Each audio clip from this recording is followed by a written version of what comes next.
going in just a second here, but first, a couple of quick notes. Before we begin, keep in mind that the AI Writing Summit 3.0 is brought to you by High Level. And not only will we have two special presentations, the first called AI-Powered Community Building, and the second called the AI Blueprint, Turning Customers into Raving Fans.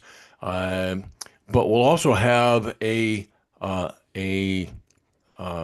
live raffle on Friday, midday, from midday Pacific time, and you could actually win a brand new Apple iPad. And so it's free to attend, but you do need to register, and so make sure you get registered for that. And Elisa has put the link in the chat there for you. There's also a button on the page here in case you need to sign up later. But do remember to go ahead and get signed up for that. And we'll see you on Friday, midday Pacific time, and see if you can win an Apple iPad. Those special presentations are brought to you by Emma Jackson. She's the Senior Manager of Product Marketing over there at High Level. And so look for those sessions on your dashboard. And so also don't forget to grab your copy of the AI Writing Summit 3.0 Gold Pass. It'll give you lifetime access to all the recordings and transcripts for the entire summit, including both the keynote interviews and panel discussions, as well as the special presentations I just talked about. And you'll also get over $6,000 worth of courses, masterclasses, workshops, and prompt engineering tutorials, and a whole bunch more of other stuff. If you listen to a lot of the keynote interviews, in those, I mentioned that Gold Pass is worth over $4,500 worth of stuff. And the deal is that it has grown since we did those recordings. So it's now well over $6,000 worth of courses and master classes and all kinds of stuff. So be sure you grab your copy, and you get it all for probably less than you spent at Starbucks last month. And so Elisa has put a link to that in the chat box as well. So grab that right now. Go ahead and grab that before life gets in the way. So we're going to do about a 45-minute session here this afternoon and do a deep dive into the evolving creative workflow in integrating AI tools without losing the human element. And so the panel moves past introductory AI writing techniques to explore sophisticated strategies for experienced creators. So let's meet our panelists. I'm really excited today. We've got a lot of great people here today. Becca Brinkmeyer is a USA Today bestselling author and ghostwriter of more than 90 novels. She works with AutoCrit as an instructor and author coach and leads the Team Pantser in the Novel 90 Writing Challenge. Welcome, Becca. Thank you, Carrie. And then we have Lataro Dragoo. She's a digital marketing strategist, branding consultant, and course launch expert. With 25 years of experience in marketing and branding, she helps speakers, coaches, and authors build thriving personal brands. And so welcome, Latara. Thank you so much. It's such a pleasure to be here. Oh, thank you. And also Nairi Roos. Nairi has generated over $47 million in webinar sales, consulted on major global marketing launches, and is deep into the world of lead generation, conversion optimization, and AI. After leaving corporate in 2008, she built businesses generating over $20 million in revenue and co-founded Explosion Marketing. So welcome, Nairi. Thank you, Carrie. Thanks for having me here. Next up, we have Rahul Karan Sharma. And Rahul is a leadership strategist, staffing industry expert, and transformational coach. He is the author of 2 #1 releases, Be Action Oriented and Habits for Miracles, and the host of the Climb podcast. Welcome, Rahul. Thank you, Gary. Pleasure to be here. Up next, we got a lot of great people here today. We have Rob Lang. Rob is the expert coach. Rob Lang specializes in working with entrepreneurs and business owners to establish expert status in their industry and has helped them generate millions of dollars of feature media coverage. He has worked with many top professionals, including people like Susie Orman, Robert Kiyosaki, Orville Redenbacher, Wally Famous Amos, the Cookie Guy, Michael Jordan, and many other recognized experts. And so, welcome, Rob. Hey, it's great to be here, Corey, amongst all these other great experts. Yeah, it's amazing here. And we're not even done yet. So we got Stephanie Fitteni. Stephanie is a business and marketing coach with special focus on AI. She has an online business that helps coaches and therapists build successful online businesses. She also offers fractional CMO services for SaaS and e-commerce companies. And so welcome, Stephanie. Thank you very much for having me. And then last but not least is Sue Kirshner. For over 25 years, Sue has been the founder and Brand Strong Marketing, a brand strategy consulting firm, and has helped businesses create wow brands so that they scale faster, easier, and more successfully. Welcome, Sue. Thank you, Carrie. Excited to be here. Sweet. Okay, so let's jump in. The first question is, how has your personal creative workflow evolved since you started integrating AI tools? Let's start with Becca on this one. Awesome. Thank you so much, Carrie. And I think this is just such a fun question. So as an author, I use AI very strategically. I actually use it to, my favorite part of storytelling is actually writing the story. That is my favorite part. I love my characters. I love the plotting. But being able to meet my client deadlines as a ghostwriter, to be able to rapidly produce, as I have for the last 15 years, I have evolved to kind of integrate things like AutoCrit, which is an AI editing assist tool, into the kind of time-consuming parts of my writing process. So I love the writing part, but the editing part, making sure that we have the kind of feedback that is actionable, feedback that I can do at 3 a.m. when I definitely do not need to be sending WhatsApp messages to my human editor and being like, hey, are you ready for this? No, I'm going to be using some of the tools available to get that feedback, to continue to refine and to make my process more efficient so that I can get back to doing what I love, which is writing the next book. Awesome. Thank you, Becca. And let's go to Latara. Can we get a take from you on this? This has been a complete game changer for me. Everything about my content strategy is based around AI now, and yet it's still personalized because I'm using my own personal content and then repurposing it from there. It's a process, but yeah, it's very integrated into everything that I'm doing now. Awesome. Thank you. Nairi, how about you? Yeah, look, wow, what a great question. What a big question to answer and focus on, Carrie. When I think about the evolution of AI in our business, well, I think back to the internet, when social media hit, drop shipping sort of started. We've had so much evolution in so many things, and now we've got AI.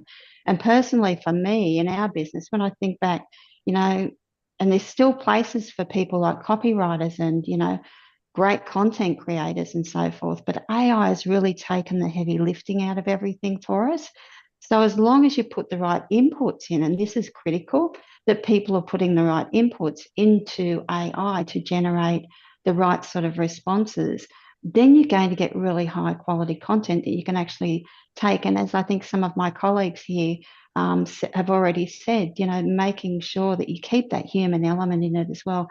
So you're using AI as your assistant, not the be all and end all in everything you do in your business. And that's very much the way I approach it. Awesome. Thank you. And Ruel, let's get a quote from you on that. Sure. So for me, as my other panelists have spoken, AI has been a boon for me personally. It's mainly from the time perspective. It has saved me a lot of time when it comes to researching. Research becomes a very basic part of my job when I use my programs. When I develop my programs, I want to make sure that the practices we are using are used by others, or what research is showing me, or it's what research is talking about.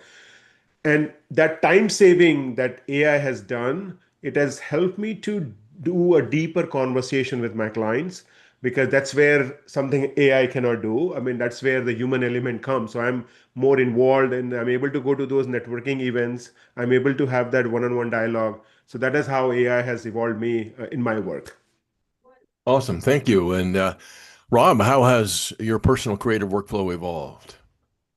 Well, I think personally, I was reluctant and hesitant at first to trust it. And I think that's one of the things that has evolved the most is as I get used to working with it and trying different uses and applications with it, I've discovered the areas that I can trust it the most. And once you have that trust, then you can experiment a little more deeply with things. So I think that was a big part of it, and consistency. So it's worked really well for me in research and in doing due diligence, where I could check the work, and I did that, and I've been very pleased with some of the strides we've made in those areas, research and due diligence, and kind of combing things for consistency. Mm-hmm. Awesome. All right. Thank you. And Stephanie, how about you? Well, actually, AI has completely changed the way I do my marketing and also the way I manage my business. It is practically everywhere now. So for instance, one of the things that I used to do a lot of, my main lead generation strategy is SEO, so mostly organic search engine optimization. So it's just been very useful for upgrading articles, doing research, getting topical authority to appear in the AI overviews. I've used it also it's completely also reversed the way I used to do my processes. So before, I used to start writing and then maybe use my blog post as a script for a video. What I found with AI is that doing it the other way around works a lot better. So, by training a GPT with my own content to speak like me and then uploading a transcript of one of my videos, I can create so much more content now that sounds exactly like me and is really high quality. And of course, it also knows who my target audience is. Then I have another GPT to put in the keywords so that it's SEO'd and everything's in the right place.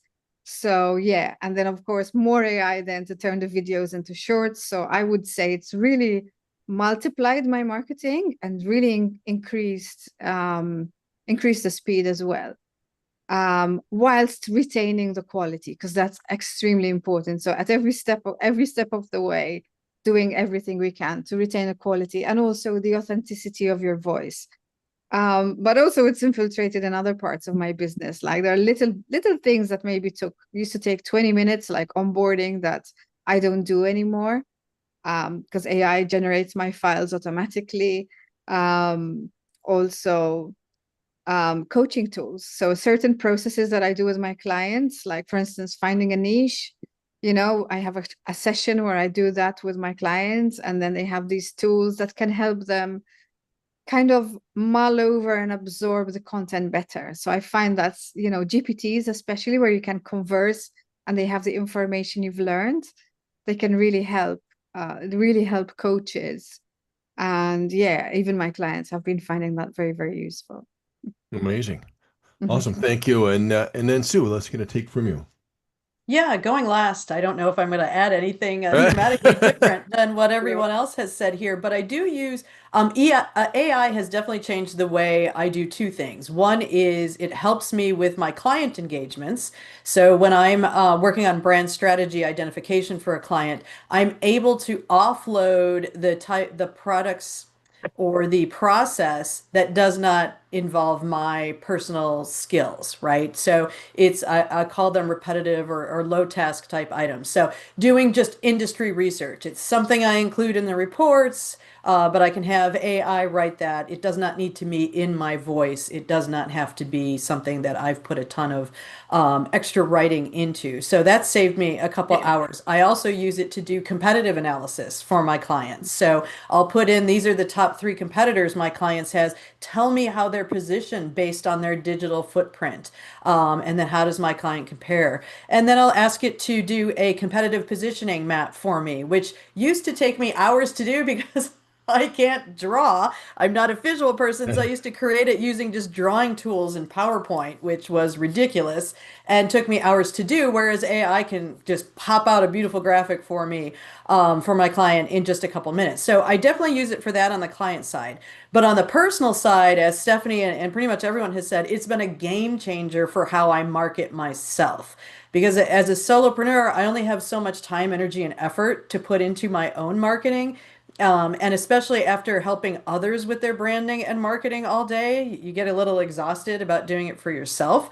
But I was able to do a dream of mine, which was to launch a podcast because I was able to leverage AI to do that. So, the content is mine, but I use AI to help me with coming up with ideas for guest questions.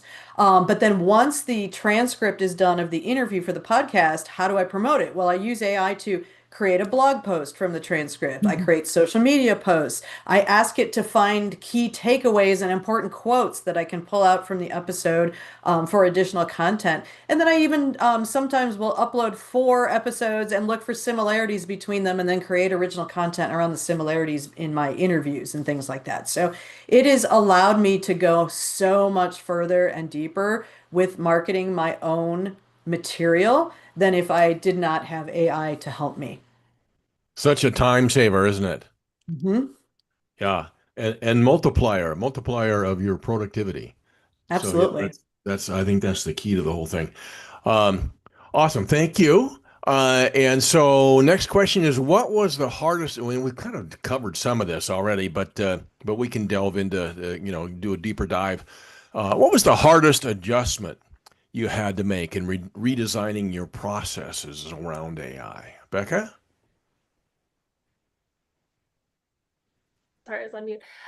Honestly, it was using AI in the first place. I was very reluctant to even integrate AI at first into any part of my process. As a creative, I am very protective of my work and my clients' work, and just kind of, as I was experimenting and trying to find different ways that I could improve some of these, particularly kind of repetitive tasks or admin type tasks, or definitely, as others have said, the marketing side of things.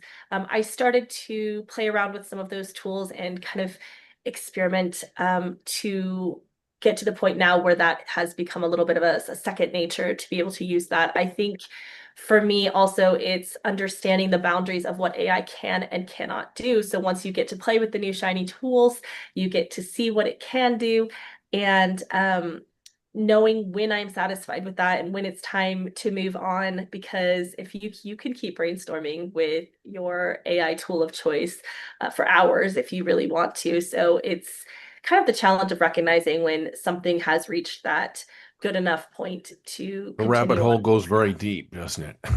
It does. And as someone who likes to use it for brainstorming, for other things, having my brainstorming buddy, I can lose several hours if I get going, Right. to building out a series or something from the brainstorming capacity. Awesome. Okay, Latara, how about you?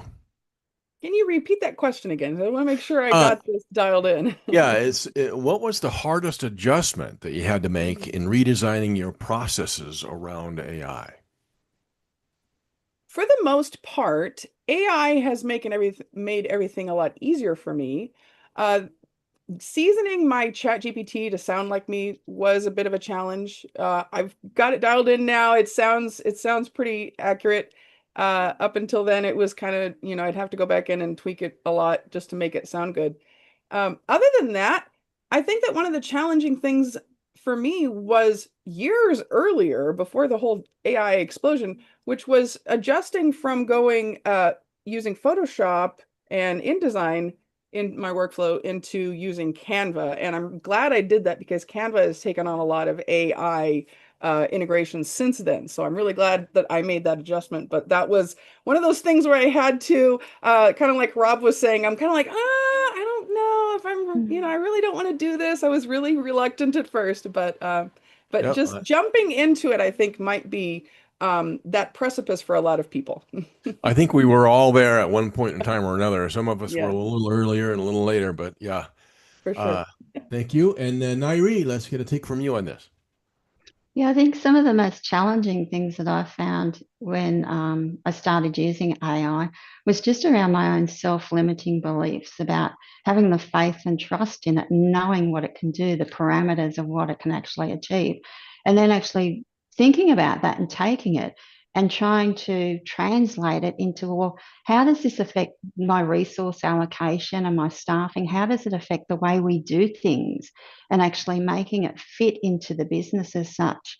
So it actually made things easier, but more streamlined for the whole team. And that was probably one of the hugest challenges that I had, was actually putting that jigsaw puzzle together. But in saying that too, going back to AI, I could ask it the questions, well, how do I make this work, in very simplistic terms? And it will come back and give me really good roadmaps or blueprints to actually put that in place, including generating the SOPs for staff. Interesting. Awesome. Thank you. And then Raul. So for me, I think when Rob was responding to the previous question, that he was hesitant, what was going in my mind was, when I was driving my Tesla for the first time in autopilot mode, I was very hesitant. And till today, I'm not very comfortable driving full AI mode because of the challenges I have faced. But on this point, the work that I'm doing, it helped me. One of the major adjustment I had to do, Carrie, was to being a perfectionist, because as I was growing up as part of corporate, I was thinking that there is always a purple squirrel. There is always that unicorn. And it is over a period of time I learned that there is nothing like perfectionist or nothing like perfection. But when I started using AI, that again came back to me. So AI shifted me from being a perfectionist to more like an explorer. That is okay. You can do that testing. You can do that. It's okay. It's nothing. If one day your post does not get 50 likes, that's fine. I mean, you can still learn from it. So that's what one of the hardest thing for me was, moving from being a perfectionist to an explorer. Perfect. All right. Thank you. And oh, by the way, let me just mention, you guys, if you have questions for the panelists, we will take a few minutes right at the end and take some questions from the audience. And so if you think of them, just go ahead and drop them in the chat as we go, and Elisa will sort of collect them up, and we'll make sure you get your questions answered at the end. So, Rob, let's get a take from you on this. Well, it's funny because I really believe as we all approach AI, it's a journey for each of us. And my first journey was getting it to understand my voice. What I do, I help people get their TV, their businesses featured on TV, radio, podcasts, newspapers, and magazines in the press and media. And I'm the only one that does the type of thing that I do. Other people do it for press or publicity or things like that, but I use it for press and media marketing and promotion. So a lot of the things that it came up with were not exactly what I did, but more about what was out there that other people did. So I know this sounds funny, but I kind of had to train it, and to train it, I had to train myself. I think when all of us start, we don't always know how to ask things the right way or ask the right questions or the right context. And what we get back is only as good as what we've inputted. So I think it was a bit of a learning curve for me, the adjustments that I had to make to get it to respond to what I needed it to, how I needed it to, and then in my voice. And then later, with the different clients that I work with, because although I do the same type of work for everybody, everybody's niche, market, industries, nuances, positioning are individual. So we've got to be sure we can adapt it to what we're looking for. And it's still a work in progress. I improve every day, every week. And again, like I say, once you get comfortable with it, that's where that trust factor comes in. You know, as experts in business people, one of the things we all know that we've got to develop is the know, like, and trust factor. And I felt the same way with AI. That was in my approach to it. I had to get to know it, get to like it, and eventually get to trust it. There you go. Okay, cool. Stephanie, how about you? Oh, looks like you're on mute. I think the toughest adjustments and sort of learning curve almost was not the AI itself, but learning how not to be lazy with it. Because it's really tempting to just get the AI to do absolutely everything. But what I found, for instance, is that if I'm doing something and I start the process with AI right away without doing any thinking before of the steps that I'm going to go through and what would be best, whether it's best to do some research before or, the difference. And I found that it was very easy to fall into lazy mode and then end up with a very mediocre output. So I think that was a difficult part. Also, I realized that if I did something the lazy way a few times, it was really difficult to then adjust and like rewire myself to do it a different way. You get So spoiled. yeah, so for me that was definitely the slipperiest slope, the laziness. So I really had to, and then I really then really enjoyed getting into GPTs because I could kind of formalize the process and always repeat the steps of the same process through the GPTs, and of course train it a lot so that it knows so much more, so I can relax a little bit more. Awesome. Okay, and Sue, how about you? Yeah, it's a lot of what everybody else has said, but I think there was I also was late to the game with AI because I, sit back, let's wait and see what it does. And oh, you read all this about how you have to be authentic, especially with your branding, and I'm preaching that to my clients. So how could I possibly jump on AI? But once I did, I definitely have seen the improvements as we've all talked about. But there were three things that I think were hard for me. Is one is echoing exactly what Stephanie just said, was kind of getting lazy. You get to like, oh my gosh, look at what it came back with. This is so amazing, right? And I'm just going to throw out a quick story.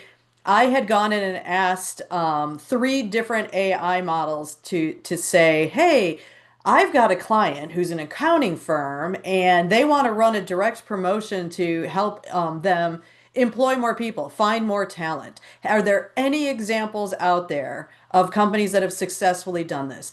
And it came back with these amazing ideas. And I was so excited that I was going to tell my client about it. But then I was like, nope, you got to stop. You got to double check sources. You got to double check everything it comes back on. And I was shocked.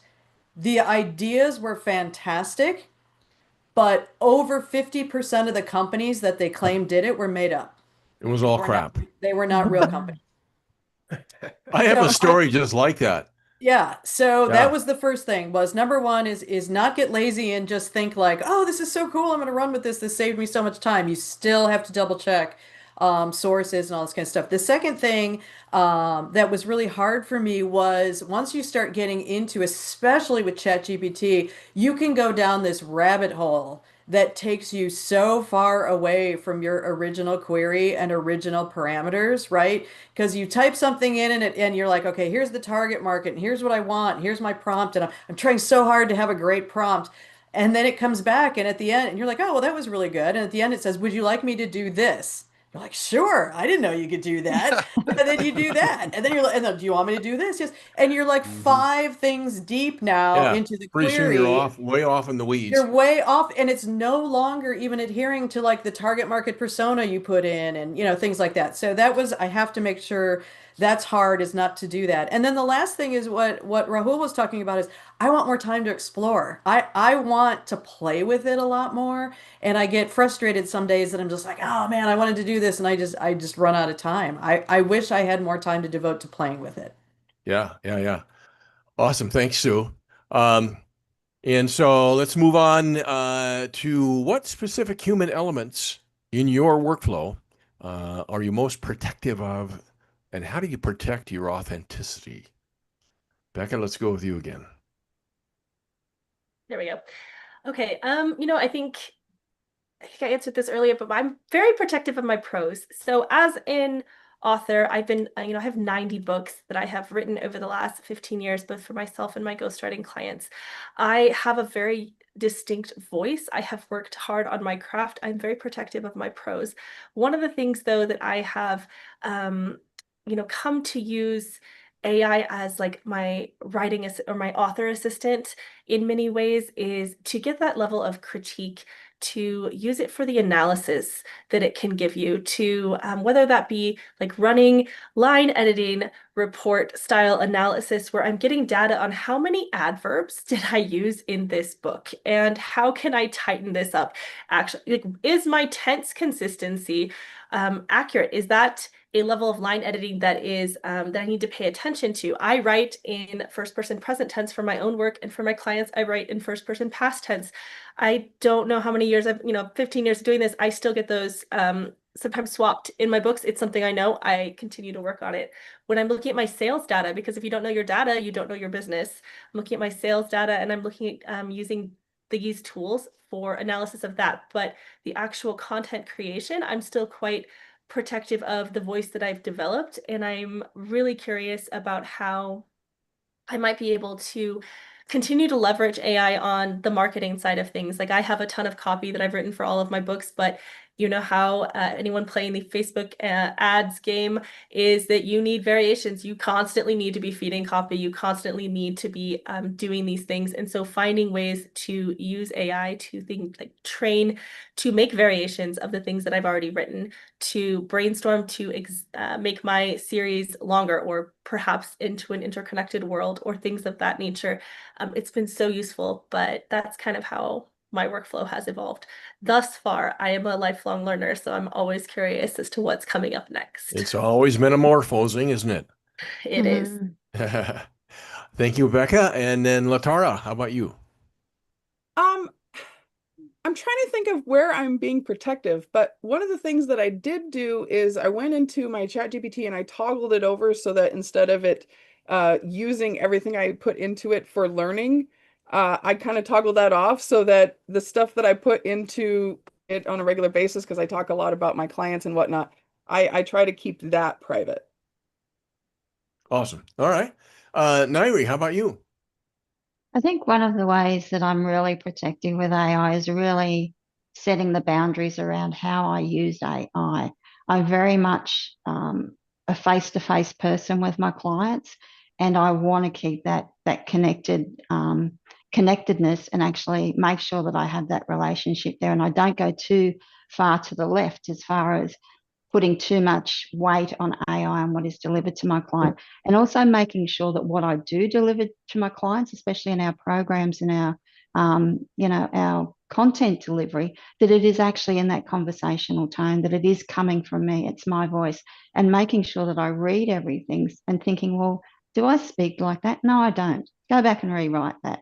But yeah, that relationship and keeping that relationship very sacred and apart from AI, I think is so important, because it's easy to lose your clients in the midst of AI because you think you're going to save time and make it better, but it actually doesn't help your relationship. Awesome. Thank you. And Raul, how about you? So for me, I'm a firm believer that it takes few seconds to ruin your credibility and it takes years to build it. So for me, and for all of us, as we are doing our social media, we are doing it for a broader audience. But at the end of the day, you also deal with your own family members, your own loved ones who know you personally. So one of the things which I'm very particular is I don't want, as I think Nairi was talking about, I don't want AI to change me, change my own personality. So I am very, very particular on the intent when I'm giving a prompt. I'm very particular on including my own experience, including my own stories, so that it cannot be found online. Someone cannot say that, yeah, I read this somewhere in Facebook. No, so I want it to be original of mine. So I'm more protective of my brand, how it is showing myself, how it is coming out to others, because the people with whom I interact on day-to-day basis, I cannot lie to them. I don't want to demean myself in their eyes, because if I'm doing something which I'm not true to myself, then it will definitely impact the broader credibility. So I'm protecting myself, my brand, and I'll lead the prompt with an intent instead of just giving direction to ChatGPT. I share the intent and I add personal aspects while giving the prompt. So that is how I'm making it a little different, and I'm protecting my own brand. Awesome. Yeah, well, that's my next question. We'll be talking about prompts here in a second, but Rob, let's get a take from you on this. To me, it's 100% personality. Raul mentioned on that, touched on that. I think that's the biggest thing. My branding, my positioning, and the way I operate. I'm kind of known as a straight shooter, but I have a lot of personality in what I do, and that's something I'm protective of, and it's been very difficult getting that through AI, and also because I worked so much one-on-one before I started working one to many in a group setting, empathy. I really take the time to understand my clients, where they are, what their needs are, any roadblocks or setbacks or trouble areas they're experiencing. And when I work with somebody, I kind of attach myself to them and their positioning there and their interest. And so I think it's the understanding is something that I'm very protective of, along with the personality. Those would have to be my two big things, but then would come the branding and positioning. So the human element, if you will.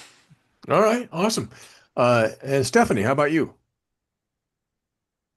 Well, I think the way I've used it mostly is, I think the most important thing was to train the AI on my opinions, perspectives, my beliefs, the values, so that because it's not just about the tone of voice, it's not just about the words. Obviously, I did train the AI with every time I come across a word I would never use, I just add it to the list to make sure it doesn't use any words that I dislike and I don't normally use. But definitely, it's not just about that. It's also about the opinions, the perspectives, the beliefs, and also your values, because that's what gives, I think, your content your true authenticity and your true, and it stays true to yourself.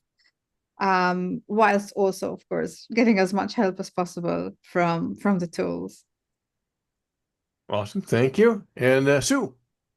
Yeah, so there's two parts of the process that I'm really kind of protective about. Is the first is something Latara mentioned, which is protecting my clients' data, protecting their brand, their business strategy, things like that. That is something that I would never put into AI. It's just, in certain cases, I've been able to do some things where I genericize it and take their name out, and I can do some types of analysis using AI, but in general, I just do not take anything that is considered proprietary to that particular client, would never put it into AI and ask it for, hey, give me a tagline, or, tell me what their brand promise is. I just don't do that from the proprietary point of view. But then also from the point of view of where I add the most value to my clients is in the creative process of looking for patterns, trying to identify what their brand is, bringing the empathy from their customers to bear to understand how to create messages that are going to resonate with them. I think the most important part of my brand strategy engagement is actually talking face to face with their customers, because the brand resides in the minds of your stakeholders, and you can only really hope to manage your brand. So when I'm trying to tell someone what their brand is, I have to go and talk to their customers. And it's that one-on-one interaction that I have with those customers that brings the gold. It brings the insights into what that particular client is exceptional at doing with their brand. And it's also where you pull the language that is most relevant to their clients. It's how they talk.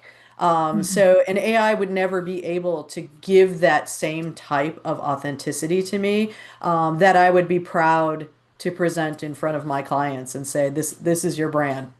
Got it. Got it. All right. Thank you, Sue. So let's delve into prompting.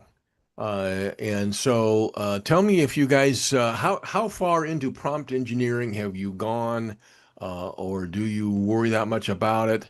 And do you have any specific protocols that you use for prompting? And also, give me your number one favorite platform, AI platform that you use. Becca?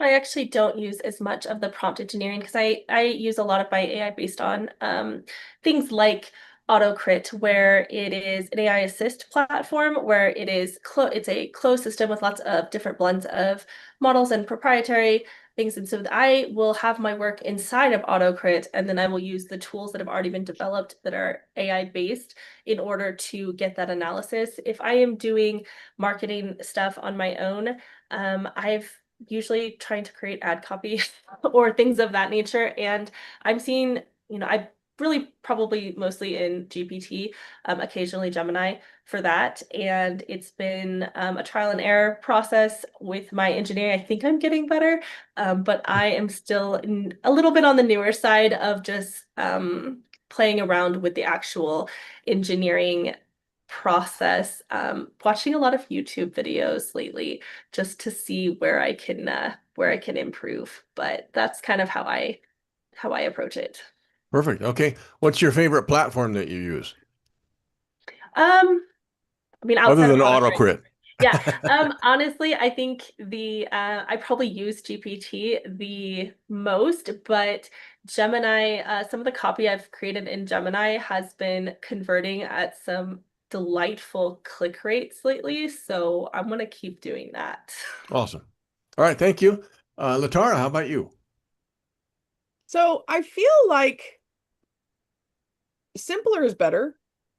If you, especially with ChatGPT, if you just talk to it like you're having a conversation with somebody, like pretend it's your employee, I feel that it produces the best results. When you try to create this very complex, detailed script that you enter into the prompt and try to do that, it has more room for error.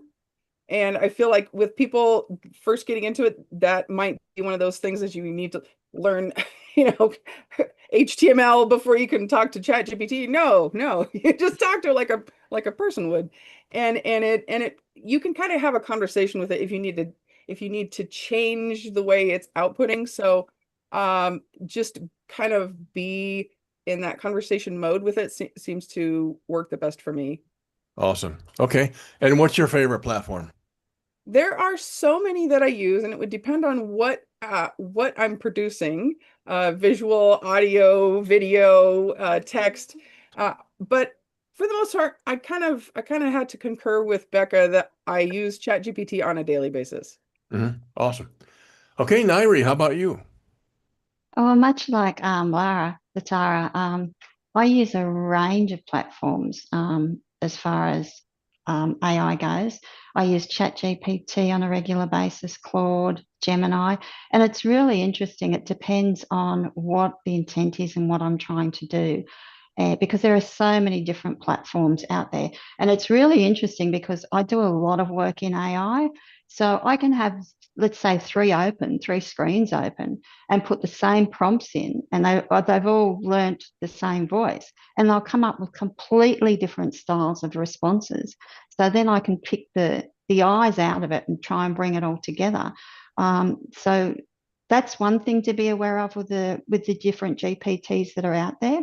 And some of them actually pull on each other as well, such as Claude pulls in a lot of other underpinning AI platforms as well. So that's something to be aware of. As far as prompt engineering goes, we're very sort of deep into prompt engineering simply from the fact that we actually do build AI bots and very prompt engineered based on specific outcomes, psychology, whatever it is, sales targets, whatever that may look like. And from building different bots, I can build two different bots, or we can build two different bots. And depending on the instructions and the prompts we put in there, will give us totally different outcomes as well. So sometimes you've just got to get in there and really play around with the prompts that you're using and really think about the intent. And you've really got to let the AI know exactly what you want from them and give them as much information as you can to actually deliver what you're after.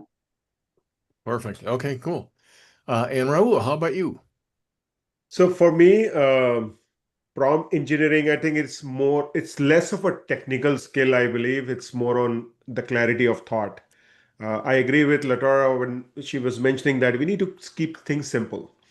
I come from a recruiting and staffing background, and we learn that Whenever a recruiter is putting a very broader key strings to find a candidate, they are not able to get many candidates. When they keep it simple, they are able to get candidates. So here also, I try to keep it simple. What I normally try to do is I make sure that I mention who is my target audience.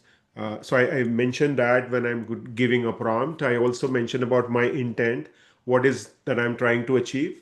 And lastly, I mention about the outcome that I want to achieve through this particular activity that I'm doing.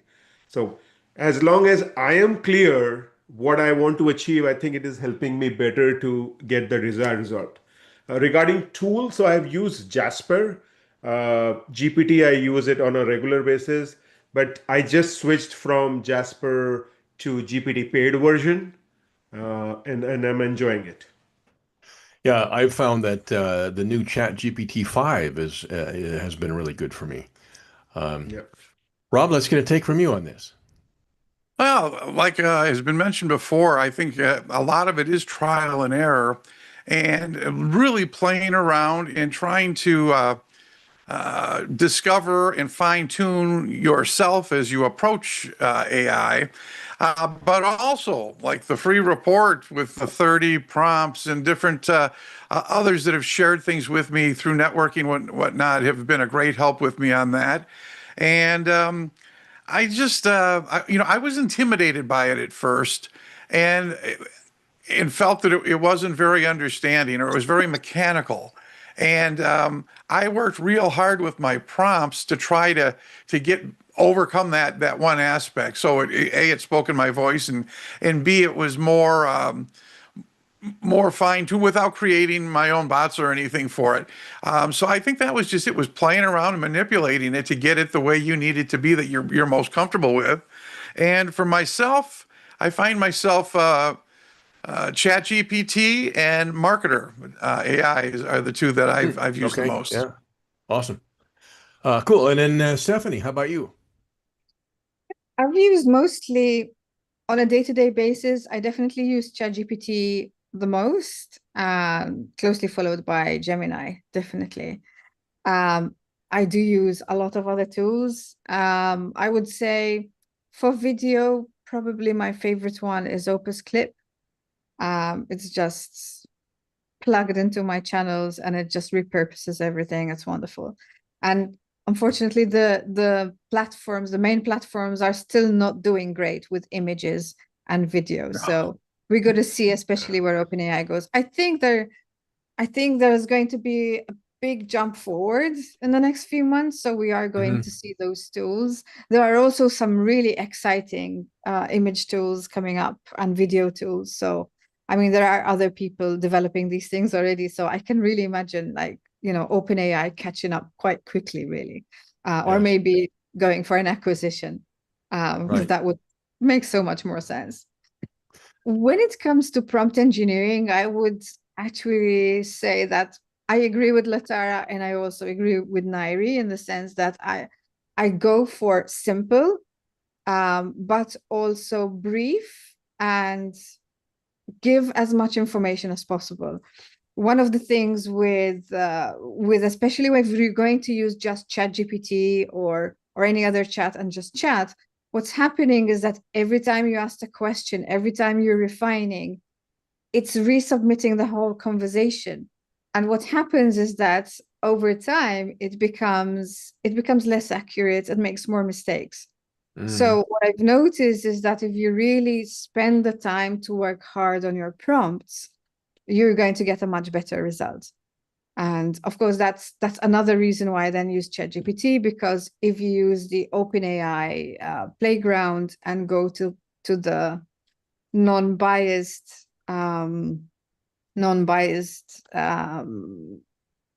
I don't know what to call it, well, chat kind of thing, then you're going to get much cleaner results much more quickly. So definitely, I would say longer but simpler prompts with all the details that it needs, and it generally does a much better result. But very detailed, right? Yes, very detailed. I've been kind of almost giving myself a challenge of doing everything in one step. So giving it all the instructions I need in one step, so that then it only needs a little bit more refining. because I find that the more questions I ask it, and that the more questions it sometimes asks me, which I don't like, because that to me means I didn't give it enough information. Then it's sort of the answer starts getting diluted, I find. And sometimes it just becomes a really long conversation, and that kind of defies the whole point of saving time later. Right. So it's Okay. Awesome. Thank you. And so Sue, how about you? Yeah, I'm just going to echo what everybody else has kind of said here is that, I'm so relatively new at AI and how exciting it is that I think prompt engineering sounds a little sophisticated for what I do. I'll go in there and test things. I also find that keep it simple, but provide as much detail as you can. And like Stephanie said, I try to nail it in the first question. If I don't nail it in the first question, I'll actually leave and then come back with a better prompt as opposed to keep adding on to the end of Yeah, it. I've done that before. And I'm now keeping a library of when I get a great result for something that I asked, I will keep that in a little document to the side that says, okay, this prompt worked really well, whether it was the structure or how I asked it or the language I used. But I try and keep that going. And as far as the platforms that I use, again, it depends what I'm trying to do, which other people have said. I tend to use Claude the most because a lot of what I do is I write in a narrative style, whether it's reporting or things like that. So Claude is excellent at that. But if I want something to be heavy promotional or really light on text, ChatGPT, you can't beat it for that. So if I'm looking to create social media posts or headlines or things like that, I'll go to Chat. Claude gives me the narrative. But I've been playing around a lot with Gemini for like unique research ideas. I seem, for some reason, Gemini is pulling different sources that the other ones aren't, that I find Yeah, I interesting. think Gemini is really good for like deep research and stuff. Yeah. Yeah. Yep. All right, guys. Well, listen, we are at time. And so I want to thank everybody for being here today. Thank you, guys. This has been amazing. Very, very great stuff. And so everybody keep in mind that the AI Writing Summit 3.0 is brought to you by High Level. And not only will we have two separate presentations, but we'll also have a raffle on Friday afternoon.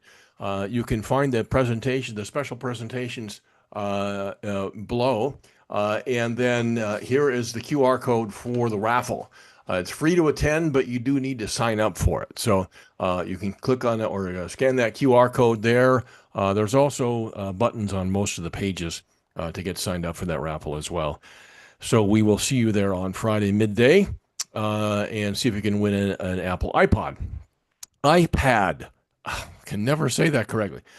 Anyway, also don't forget to grab your copy of the AI Writing Summit 3.0 Gold Pass. It'll give you all the lifetime access to all of the recordings and transcripts for the entire summit, including both the keynote interviews and the panel discussions, as well as the special presentations. Plus, you'll get well over $6,000 worth of courses, masterclasses, workshops, prompt engineering tutorials, and a whole bunch of other stuff that you'll probably get for less than you spent at Starbucks last month. So there's a link on this page, and Elisa has also, I believe, put it in the chat box. Yes, and so go right now and grab your Gold Pass, and trust me, you will not regret that at all. And so also make sure to check out all the rest of the keynote interviews as they come available throughout the day and throughout the rest of the summit.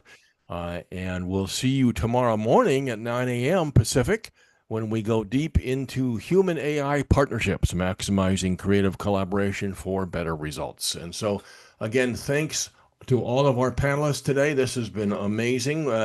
We have had just awesome people today and all week long. And so thanks all you guys.